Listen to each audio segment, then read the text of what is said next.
সামনে তিনটে টিপ লাগানো আছে, দেখতে পাচ্ছেন, কালারিং টিপ।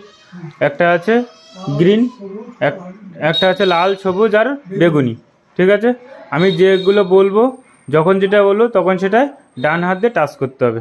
ঠিক আছে, প্রথমে হলো লাল, সবুজ, বেগুনি, লাল, বেগুনি, সবুজ, লাল, বেগুনি, সবুজ, লাল, সবুজ, বেগুনি, বেগুনি, লাল, সবুজ, বেগুনি, লাল, সবুজ।